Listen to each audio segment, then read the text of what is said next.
Friends, இன்றைக்கி நம்ம 2K கிச்சனில் வெண்பொங்கல் எப்படி பண்ணுறதுன்னு பார்க்க போகிறோம்.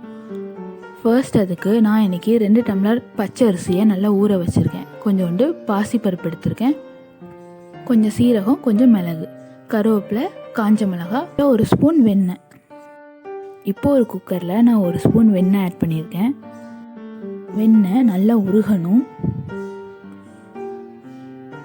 வெண்ணெய் உருகினதுக்கப்புறமா அதில் 2 ஸ்பூன் எண்ணெய் ஆட் பண்ணிக்கணும்.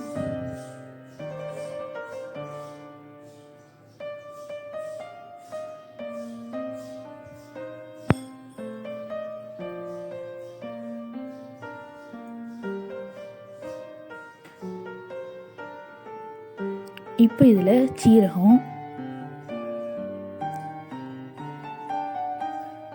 கடுகு,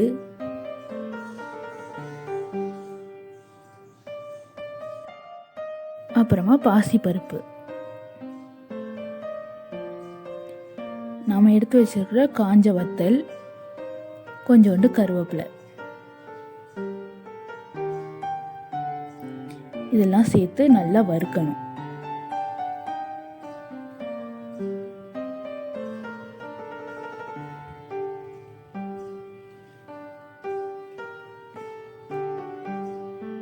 இது நல்லா வறுபட்டதுக்கு அப்புறமா நம்ம ஊற வச்சிருக்கிற பச்சரிசியை இதில் ஆட் பண்ணிக்கணும்.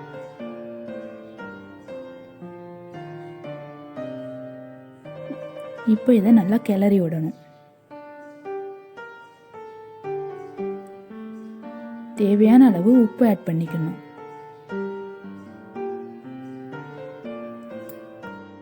இப்போ இது எல்லாத்தையும் ஒன்று சேர்த்து நல்லா கிளறி விடணும்.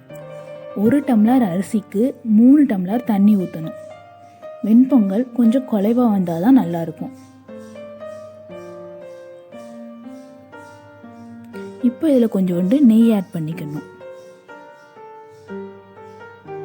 எல்லாம் ஆட் பண்ணதுக்கப்புறமா குக்கரை மூடி 1 விசில் வைக்கணும்.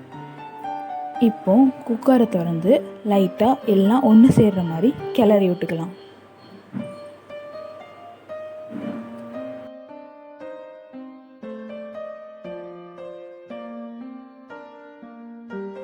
சுவையான வெண்பொங்கல் ரெடி. இந்த சேனலை சப்ஸ்கிரைப் பண்ணாதவங்க சப்ஸ்கிரைப் பண்ணிடுங்க. மறக்காமல் பெல் பட்டனையும் ப்ரெஸ் பண்ணிடுங்க.